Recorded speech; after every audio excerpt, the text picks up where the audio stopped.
So I'd like to use this video to overview a company, Crispr Therapeutics. I've been following Crispr Therapeutics for over a year now. It's become quite a hobby. Spend a lot of time looking at the presentations that come out, press releases, any events that the CEO presents on, and I do enjoy it. I've been following it probably for over a year now, and I've learned a lot. So I just want to use this video kind of to share what I've learned.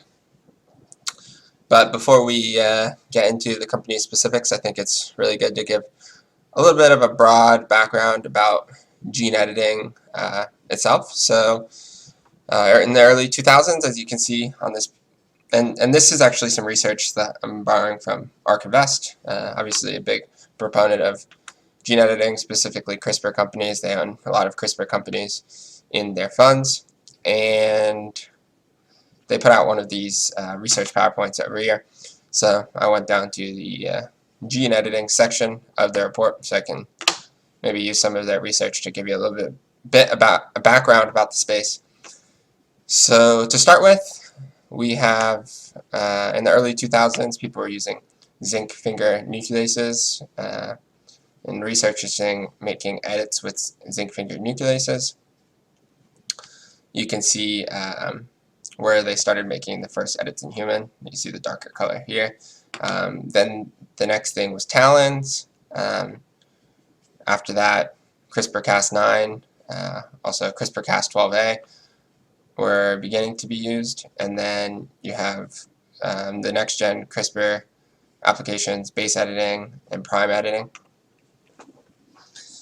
CRISPR Therapeutics in general is using CRISPR-Cas9 for everything in the clinic. They're definitely using CRISPR-Cas9. There's been some comments from the CEO that they have other editing applications, but other than a few comments, there really hasn't been any evidence showing anything related to their other type of editors. So everything we talk about today, we'll be talking about them using CRISPR-Cas9. Scrolling down, the benefits of CRISPR as opposed to talons and zinc finger nucleases. Really, the cost, very low using CRISPR. The technical difficulty is very low of using CRISPR. So with those two combinations, it makes CRISPR a very good tool to use in comparison to the talons and the zinc finger nucleases. As you can see, if you compare the number of research papers of zinc finger nuclease, talon, and CRISPR, you can see that CRISPR is used much more in research papers. This is probably because low cost and ease of use, not a huge barrier of entry here. So it really makes it the superior technology. And down here, talks about the different types of editors. So again, CRISPR Therapeutics is using CRISPR-Cas9, which is here. So it's basically, they call it a CRISPR-Cas9 is a molecular scissors. So what it's actually doing is it's causing a double-stranded break in the DNA. We'll talk about the consequences of that. Then you have base editing, which is actually similar to how CRISPR-Cas9 cuts the DNA, except they say it has a nickase on it. So basically, it's almost like a blunt edge to scissors. So it latches onto the DNA, and instead of making a double-stranded break, makes a single-stranded break, and then it uses a chemical reaction to change the base. That's why they call it a base editor.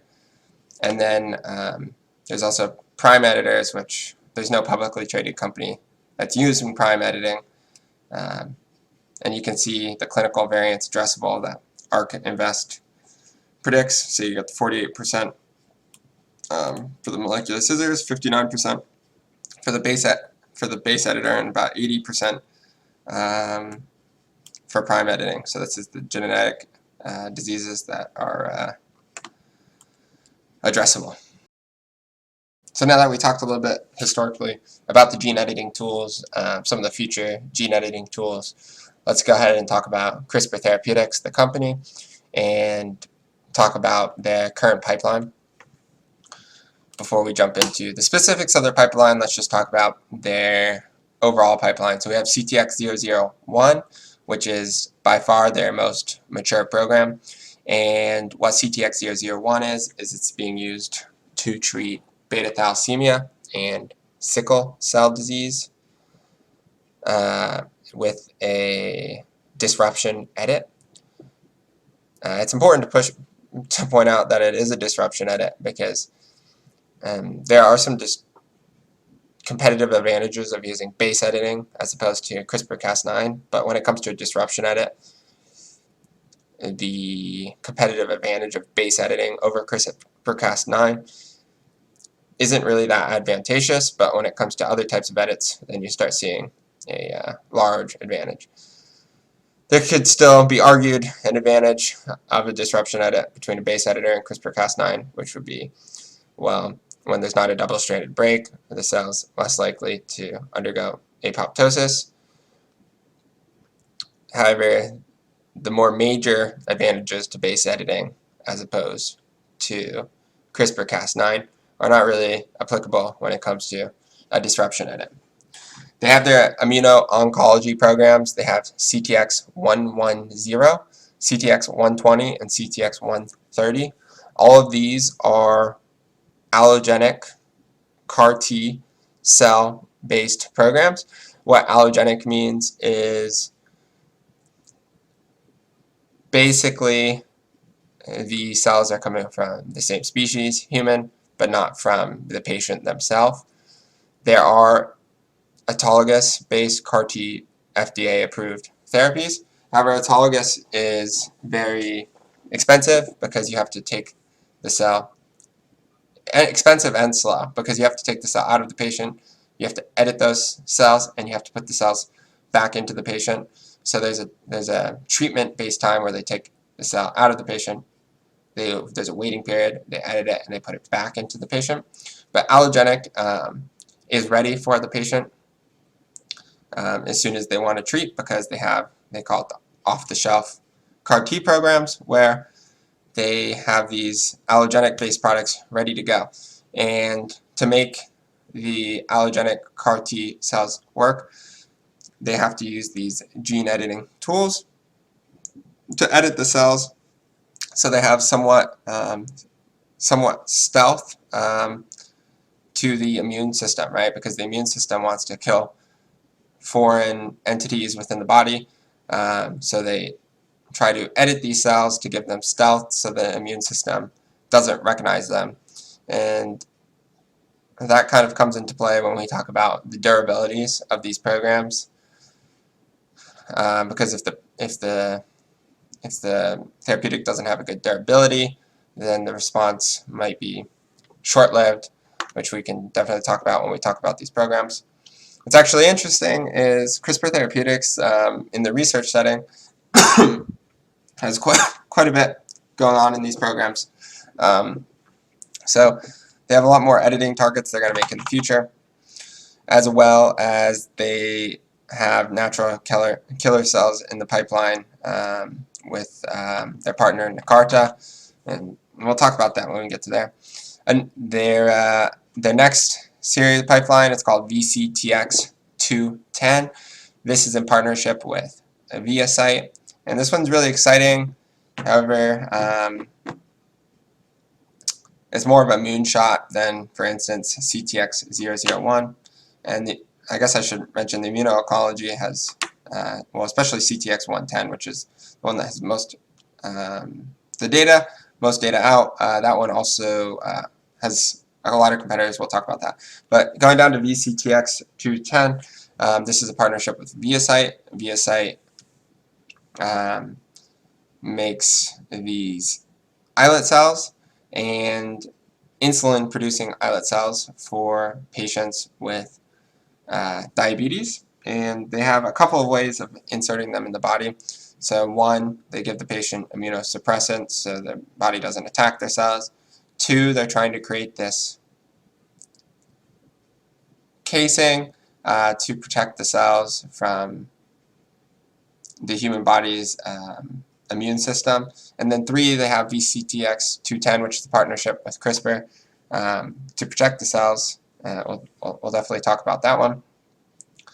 And then Crispr Therapeutics also has these in vivo pipelines. So they have glycogen storage disease, Duchenne muscular dystrophy, myotonic dystrophy type 1, and cystic fibrosis. So this one is definitely partnered with Vertex. Vertex has this one in their slides. Option to participate with Vertex, exclusive license to Vertex, and they recently got a milestone payment from Vertex with this one. Glycogen storage disease, 100% owned by Crispr Therapeutics. I think Beam Therapeutics is also working on this one. Don't quote me. And then also that's not covered here.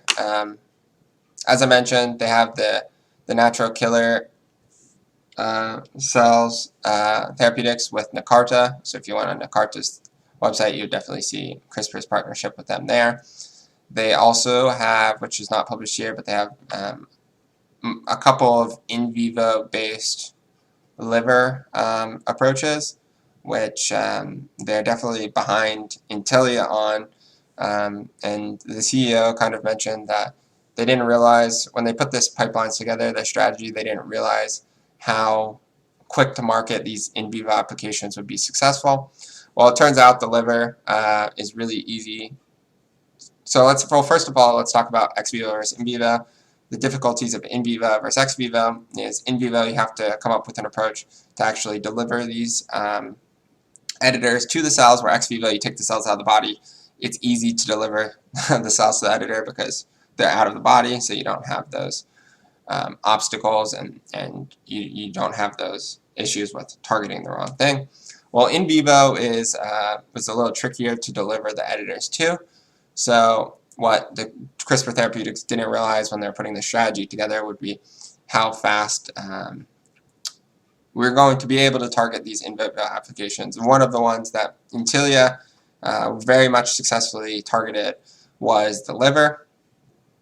And how they targeted the liver was they used lipid nanoparticles to contain the editors, and it turns out that I guess the liver is kind of the filtration mechanism of the human body. So when you put things in the body, they generally end up in the liver at some point.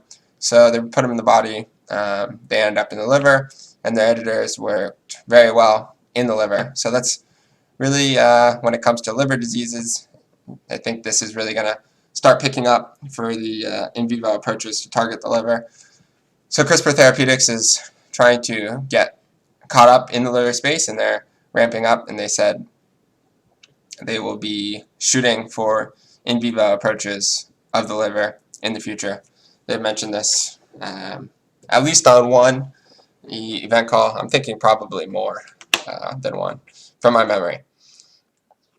Now that we gave a little overview of CRISPR's, well, most of CRISPR's programs, at least the most visible ones.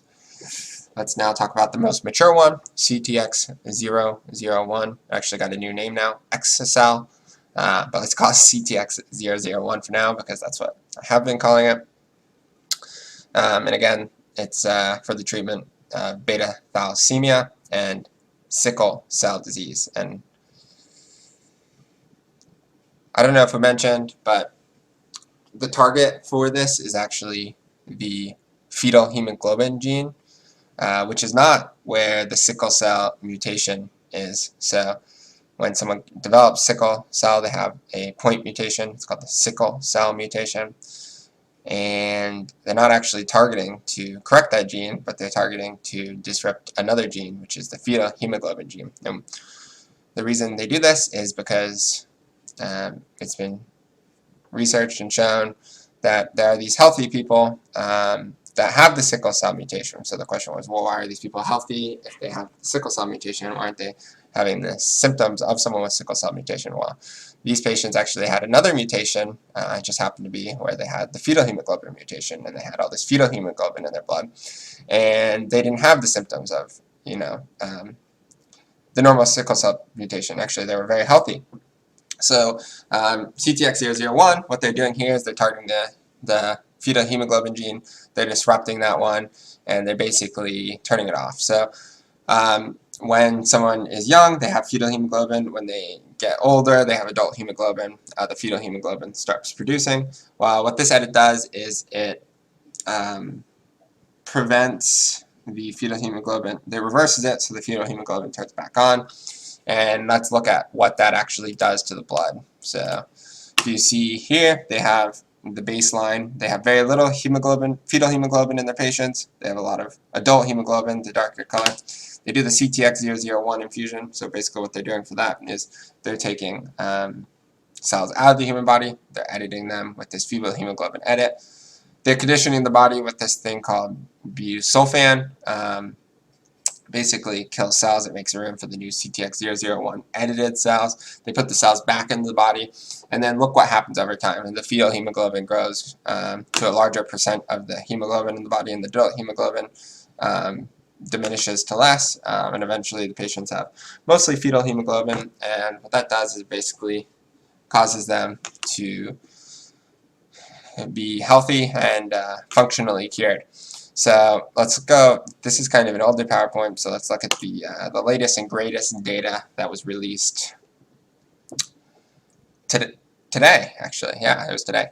And let's look at the beta thalassemia patients. So they say 42 of 44 patients with TDT were transfusion-free with a follow-up ranging from 1.2 to 37.2 months after exocell infusion, also known as CTX001.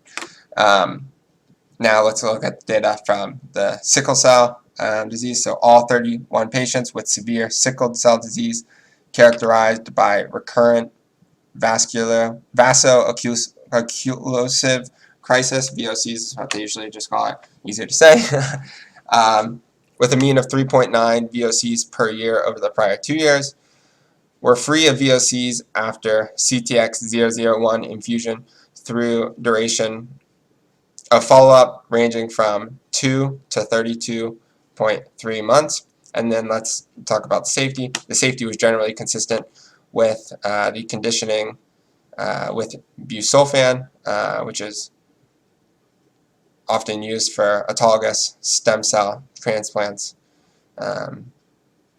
such as this one that's being used for CTX001. So overall, generally has a pretty well and tolerable safety profile, which is really excellent news.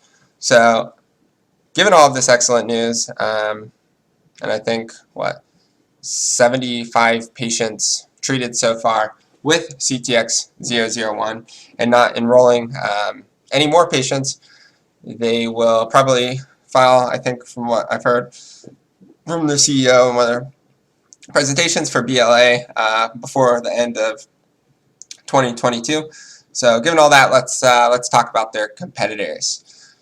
So their competitor closest to the clinic would be Bluebird Bio. They are not using Crispr for their gene editing tool, and because of that, they don't have as good of a technology they're using, and I think the consensus probably is that CTX001 is going to be a better treatment than the Bluebird based treatment. But what's really good, at least for CRISPR, is that recently there was an article about Bluebird Bio, and what it was is it said ICER. This is kind of like a council that does research to figure out the cost effectiveness of certain types of therapies and if they're worth the cost of the therapy. And they basically said Bluebird's bio therapy is cost effective if the gene therapy is a price tag of $2.1 million. There was a clause in here that said, depending on how the patient was doing over the 5-year follow-up, it would only be cost effective if Bluebird Bio paid back 80% of them if they didn't actually become functionally cured in some aspect. I can't find it here, but you can read this yourself. There's plenty of articles about this. Other than Bluebird Bio, they do have some other competitors. So the other competitors would be Intellia Therapeutics, has a sickle cell, beta thalassemia in early clinical stages. There is Editas Medicine, has early clinical stage for sickle cell and beta thalassemia probably. And then you have Beam Therapeutics. Beam Therapeutics is not in the clinical stages, but this is kind of an interesting one because Beam Therapeutics is using base editing instead of the CRISPR-Cas9 edit, the molecular scissors. And I think that the advantageous gap from Beam Therapeutics as opposed to CRISPR Therapeutics is small because of the type of edit that CRISPR Therapeutics is doing with the disruption edit, and because of the results, the fantastic results they're getting. Beam Therapeutics actually does have 2 clinics. I wrote down here so I don't forget. They have Beam 101 and Beam 102. Beam 101 is just doing something very similar to what CRISPR Therapeutics is doing, where they're doing the fetal hemoglobin edit, and Beam 102 is actually trying to reverse the sickle cell edit. And they're probably not going to go to clinic, from what I've heard from John Evans, the CEO of Beam Therapeutics. With both of those pipelines, they'll probably do one or the other, whichever one is getting best results. I think if they do go with the fetal hemoglobin edit, it just will show that CRISPR Therapeutics is on the right track, and their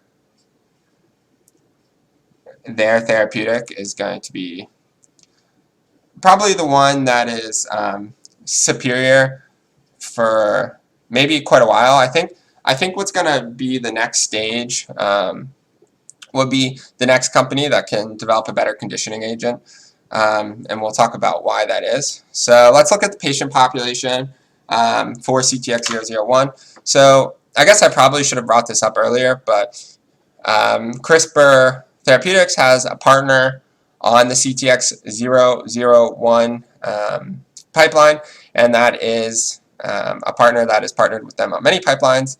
But actually, Vertex is now the majority owner of CTX001. So CRISPR Therapeutics only owns 40% of CTX001, where Vertex owns 60%. And they were 50-50, but CRISPR Therapeutics sold 10% of CTX001 at a value of $1.1 billion to Vertex. If you extrapolate that out, you can see that Vertex has quite the value. They value CTX001 quite high, right? If they're paying 10% of the drug at $1.1 billion, that would be at least $11 billion valuation. Probably more, right? Because they want to make some money off of it. But regardless, let's talk about the patient population. Oh, and I guess I should talk about that was $900 million up front, and then $200 million once FDA approved. So they've only received $900 million from that $1.1 billion payment. So let's talk about the patient population. So again, CTX001 is to treat sickle cell disease and beta thalassemia, but actually it's only going to be used first for severe sickle cell disease, and it won't be used outside of this initial 25,000 people in US and Europe unless they come up with a better conditioning agent, a better way to condition the patient without using busulfan, because that one has its own effects on the human body and it's not worth treating people in this 150,000 category. However, if you listen to the Vertex pharmaceutical presentation, they actually mentioned that doctors really like this therapy from what they've seen, and some of them even think that the treatment population may be larger than 25,000. But let's try to stick to the numbers here, and I don't like to I like to invest on what I know and not invest on maybe, the best, but maybe just what's known, right? So maybe it's a little bit more than 25,000, but who cares? Let's use 25,000 for the projections. And a large significance of that is in the U.S. I wish I had that number in front of me, but it's definitely more than half. And then there's 7,000 people with beta thalassemia within U.S. and Europe. Now there are more people outside of U.S. and Europe with these diseases. However, unfortunately, they stick to Europe and U.S. with these numbers because that's who has the money for the treatment. So now that we know that,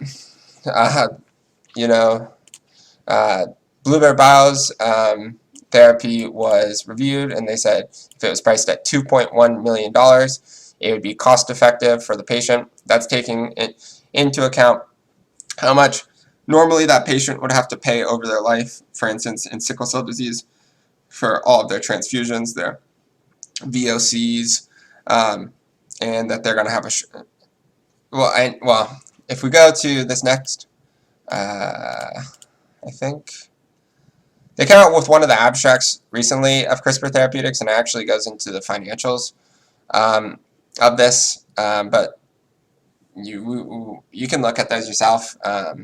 They just came out this weekend, or maybe it was Friday, with the abstracts for Crispr Therapeutics on the amount of they went into the cost of a per year basis patient of severe beta thalassemia, and how much money a patient has to pay per year with severe beta thalassemia, and then severe sickle cell disease, how much they have to pay over the lifetime. I think for severe sickle cell disease it was in the 5 millions, but then they also take into account that the patient's going to be on average out of work for 1 month out of the year. They're going to have severe pain. The patient's going to live longer and be more productive to society. With all these values added up, they say if the drug is priced at 2.1 million, then it would be cost effective. I've heard the Crispr Therapeutics CEO talk in the past, and they said they're probably going to price this therapeutic at $2 million to $1 million.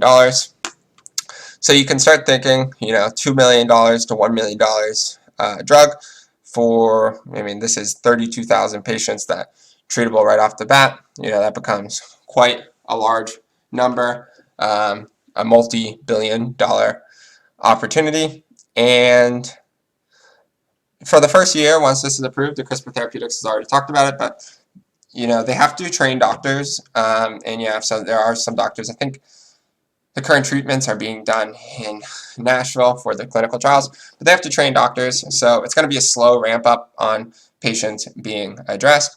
However, they're going to kind of have a moat for this because you have Intellia Therapeutics and you have Adidas Medicine, and they're using CRISPR-Cas9, but you have to imagine by the time those actually get FDA approved, if they get FDA approved, doctors are going to have been using CTX001 methods for a while. They feel comfortable with that one, and even if that is several years out from now, they've already treated several patients by then. And then you have Beam Therapeutics that is not even in clinical trials yet, but maybe if they get approved with the base editor, you could have a little bit of argument that someone might use the base editor as opposed to the CRISPR Therapeutics method. However, as I mentioned earlier, for the disruption edit, the competitive advantage from a base editor as opposed to a double-stranded break editor like CRISPR-Cas9, the advantage is a bit smaller. I guess you could argue that Beam Therapeutics might not take the hemoglobin edit to the clinical trials, and they might take the sickle cell mutation to market. That's possible too, so we'd have to see the differences there. But the thing is Beam Therapeutics isn't in clinical trial yet, so there's going to be plenty of time for CRISPR Therapeutics to treat patients with CTX001 until then. So the next pipelines to talk about are the immuno-oncology pipelines. You have CTX110, CTX120, and CTX130. I believe CTX120 will have a data release this year, but there hasn't been a data release. CTX110 had a data release in October of 2021. I'm pretty sure if I'm remembering that right. And then CTX130 just recently had a data release this week / the presentation came out this weekend. So a lot of news recently for Crispr Therapeutics. CTX110 has quite a bit competitors. So again, what this one is, it's a CAR T based allogenic gene edited cell, and the CAR T cell therapy targets CD19. I believe that stage 1 of all of these programs have 2 to 3 edits. I think it's 2 edits, 2 edits, 3 edits, and then they come up, the TO often talks about stage 2 and stage 3, if you really wanted to think about it that way. Then the edits are 4 edits, 4 edits, 5 edits, and then I think stage 3 was, I think it was, I'm thinking 6 edits, 6 edits, 7 edits. So we'll have to see if that gets better in time. However, let's just talk about stage 1 because that's actually what we have data for, and everything else is just hearsay. So CTX110 does have competitors. I would say maybe the most notable ones are Caribou Biosciences, which recently had a data release. The first data release was preliminary results. It went way up in May, and then this week has been a hectic week for the Crispr field. It actually went way down, and that's because at first it showed 6 out of 6 patients, I think, with complete response from the therapy. And then the second one, the second follow-up showed that not all patients had complete response anymore. And that actually seems like it's pretty common with the data I've seen with CAR Ts not having the durability of the complete response. And then you also have Allogene that is doing a allogenic-based CD19 target for their CAR T program. So let's just so just know that, you know, as I mentioned, the economic moat for CTX001 I think is quite wide. CTX110 does have competitors, and maybe the economic moat is not as large, and we'll have to see really what happens here in CTX110. So if we jump over to the results for CTX110, the dosing strategy has been kind of all over the place. Each one of these is a different type of dosing strategy, as well as some of these patients were redosed, which show the yellow diamond. I think that's one thing that allogenic really opens opportunity up to, is redosing, because allogenic therapies are, let's say, off the shelf. So actually there's a good slide in here that talks about allogenic. So if we look at the autologous, you know, you take the cells out of the patient, you manufacture the cells, and then you put the cells back in the patient. But actually, in the allogenic case, you know, you have the healthy donor cells already manufactured, and they're just sitting around. They're ready. They're on the shelf. Day 1 diagnosis comes in, and you can treat the patient right away. So you could almost even think of a application where even if autologous does have a better durability, you might want to hit the patient with an allogenic treatment 3 weeks prior to the autologous treatment. 1, it's way cheaper. 2, it's way faster. 3, it's way more accessible to all different types of medical treatment centers, because this one's very specialized, and this one isn't as specialized. But again, these results were released in October. They show decent effectiveness. There's one here that there was one slide somewhere in this presentation that referred it to compared it to other autologous treatments. But I actually think it's even just as good to compare it to other allogenic treatments. So if you did want to compare the results, definitely compare it to the Caribou Bioscience and the Allogene Therapeutic. But we can look at the complete response. So you're looking at the 40 percentiles for the complete response, and you're looking at the overall response of 60%, 60%. I'd say the 40% complete response is pretty similar to the Caribou Bioscience trial. You also have to think about complete response in terms of time, right? Because I've noticed that with these CAR T-based treatments, complete response diminishes with time. It seems pretty typical of the CAR T-based treatments. But again, the advantage of the allogenic treatment is you can redose. You can also dose earlier than the autologous treatment because you don't have to have that take the cells out of the body, edit them, and put them back in, and you don't need that specialized facility. There also is CTX130, which is here, which did have the data released. This one takes, I think it's 3 edits, where this one was 2 edits. So CTX130, they're actually targeting solid-based tumors, and this one doesn't really have many many competitors in the field, as I'm aware of. I think I've even heard the CEO say, even autologous-wise, there's not many competitors. So really, any benefit from this one is a big deal. Again, that's coming from the CEO. I'm pretty sure I heard that from. So take that with a grain of salt, because they obviously do want the share price to go up.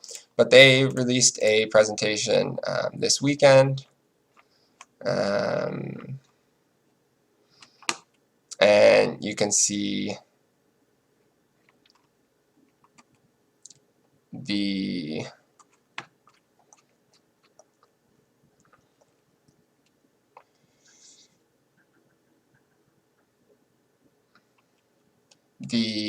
complete response versus the overall response. So it looks like 30% overall or complete response, 40% partial response, equaling a 70% overall response. So it's better than nothing. One thing I should mention is that CTX110, which was the previous one we're talking about, has a really safe profile, and I think that's why the FDA seems to really like that one. They got a I forget what it's called, the helps them expedite their they got extra communication with the FDA to maybe possibly expedite it to the market. It's like a fast track. I can't remember the name of it. And then lastly, CTX120, we don't really have any data for that. But what I will say is, in the future, what's going to happen here is, well, everyone knows that allogenic is probably going to be the way, and it's going to be taking over from autologous. So they're in the right spot, and as well. But they do have a lot of competitors. But one thing that I've heard, the Crispr CEO that I really like, is that eventually they kind of have a cocktail of both allogenic CAR Ts and then their allogenic natural killer cell line. They can put it into one, and then it'll be like a cocktail where they target the cancer with both CAR Ts and the natural killer, which I think is really, really cool. And their partner is Nakarta, who is actually having a lot of success with their natural killer cells.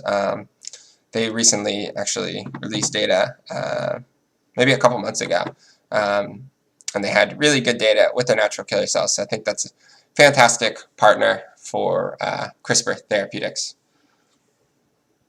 So that's it for the immuno-oncology line. Now we switch over to the... So the last thing to talk about is Crispr Therapeutics, regenerative medicine, current clinical trial, VCTX210. It's abbreviated VCTX, as the other ones are CTX, because this one's in partnership with ViaCyte, which starts with a V.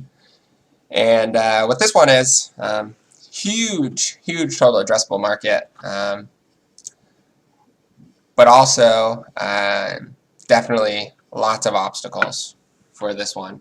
So as, again, CTX001, I feel quite confident that that one will be going to the market. This one, this one's quite the moonshot. And this one's in partnership with ViaCyte. So ViaCyte is actually the cell line manufacturer for the islet cells. Islet cells in other words, cells that are like in the pancreas, they insulin producing cells, I guess would be the best way to do it. And obviously insulin producing cells, if you put them in a body that has diabetes, so it obviously help a diabetic patient because insulin will help regulate their glucose levels. So the partners with ViaCytes, let me go over to ViaCytes page. They currently have 3 pipelines going on right now. So they got PEC Direct, PEC NCAP, and then PEC QT. The only one that they're in partnership with Crispr Therapeutics on is the last one.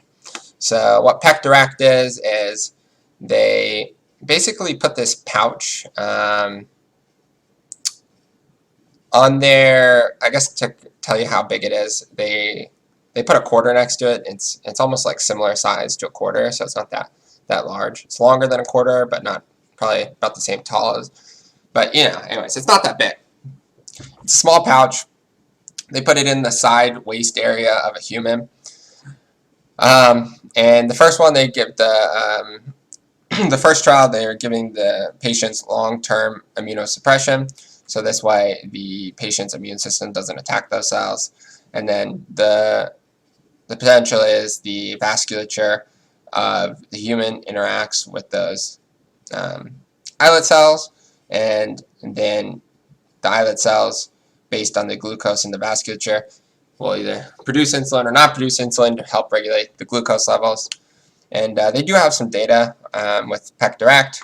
Then they have PEC NCAP, which is partnered with a different company, which basically the whole point is to have the surface of the pouch suppress the immunoactivity, but still allow it to the islet cells to interact with the islet cells, so that the islet cell could still produce the insulin and monitor the glucose level in the body. And then lastly, PEC-QT would be to genetically edit the ViaCyte cells so that they are stealth in comparison to stealth to the immune system of the patient, so the patient's immune system can't actually doesn't think of the cells that they put in the body as a threat and doesn't try to kill them.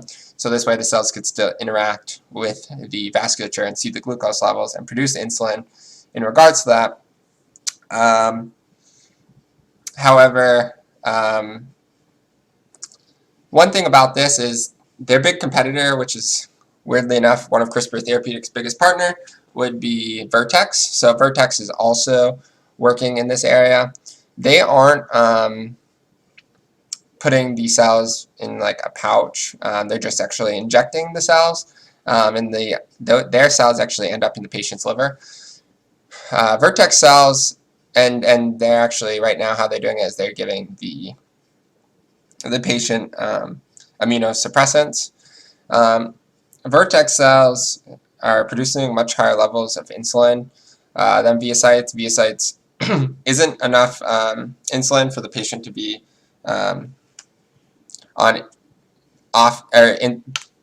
insulin independent, so like they wouldn't have to take insulin. But Vertex actually was producing enough. Their cells were producing enough insulin to hypothetically be insulin independent. So in terms of cell insulin production, Vertex Pharmaceuticals definitely has the edge there, and Vertex eventually does want to stage 2 of their trial would be to edit the cells so they are immunoevasive to the body's immune system. I don't know who they would partner with that. I do believe, however, the one thing about this is if CRISPR Therapeutics does show that they can take these cells and cause them to be stealth to the immune system, I believe this is going to be huge for CRISPR Therapeutics values within this pipeline, but also others, because there could be so many use case scenarios for this. So many cell-based therapies could then be used without immunosuppression techniques, because CRISPR Therapeutics could conceptually edit them so they were stealth to the immune system. As well as it might make it CRISPR Therapeutics a more attractive takeover target from Vertex Pharmaceuticals.